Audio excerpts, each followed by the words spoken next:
Hello and welcome back to the channel. I am Matt O'Leary and I am going to preview the Jets' first preseason game of the season. Yes, it is that time of year, ladies and gentlemen. I am amped up. Jets Commanders coming at you tomorrow afternoon. Let's get into everything you need to know. This video is brought to you by BetUS Sportsbook and Casino.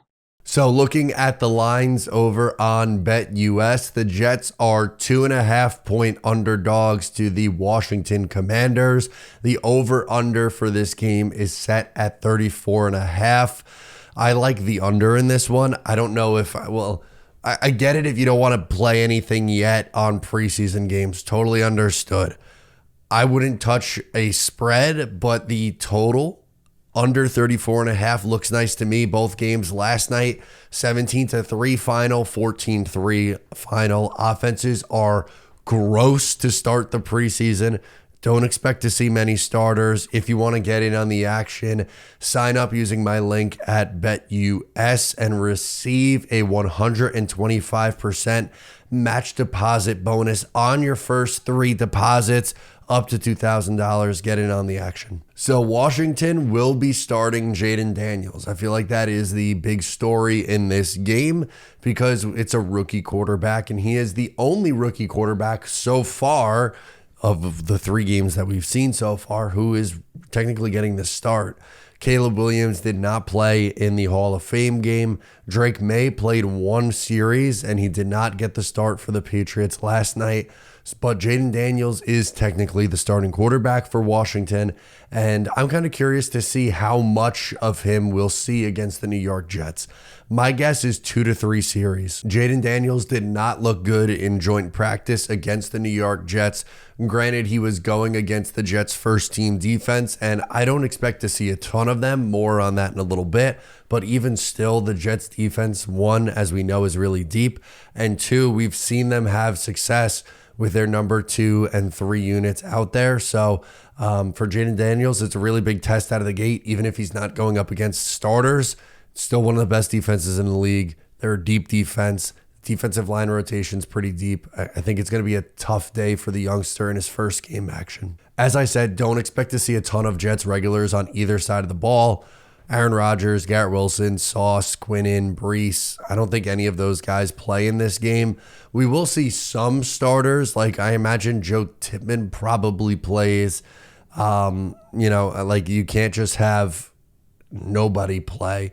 I would say some of the younger guys are going to get some game action, but again, I don't think we're going to see full starting lineups. And I would really think we only see Jets regulars like we just listed off there in that 3rd preseason game. So that means we are more than likely going to see Tyrod Taylor get the start for the New York Jets. I'm thinking 2 series for him, and then we just turn it over to Andrew Peasley and Martinez and let them rock the rest of the way. But you kind of want to evaluate some things, and I think Tyrod playing a couple series is going to help you do that.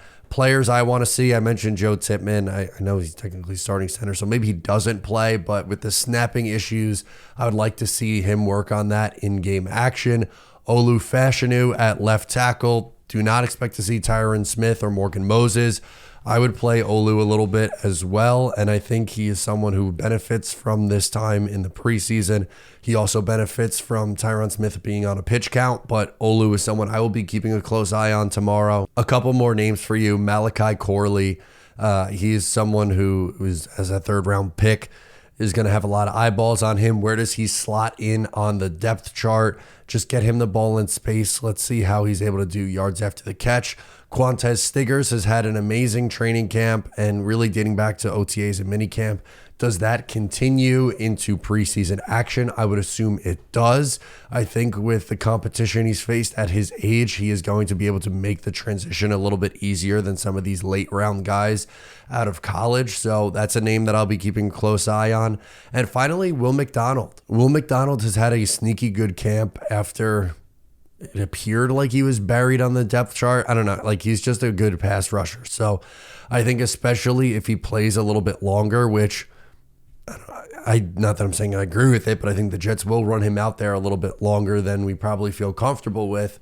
He's going to rack up some, good production against lesser competition on offensive lines. I think he's going to be a handful for the backups on the Washington offensive line. Some roster battles for you, the defensive line rotation, like how does some of the depth work out? The UDFAs, Braden McGregor, Eric Watts, Leonard Taylor, those guys, what do they look like in their action? The linebacker room for the fourth linebacker, Chaz Surratt has been really good, but you can't forget Zaire Barnes or Sam Iguavoen. So, what does their playing time look like? How do they perform in this game? And I mentioned it a little bit at the top of the show, but the wide receiver room, we know the veterans that are going to be there, but what about some of the younger guys?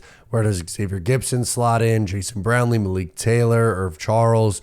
What kind of roles work out best for them, and do any of those guys pop off the page? Again, it is preseason, so you take some of these results with a grain of salt, but this is usually a good litmus test for the roster battles on your team. Guys, let me know your thoughts down below in the comments. Thank you so much for tuning in. Once again, I am Matt O'Leary. Thank you so much to BetUS for sponsoring today's video. I'll catch you next time.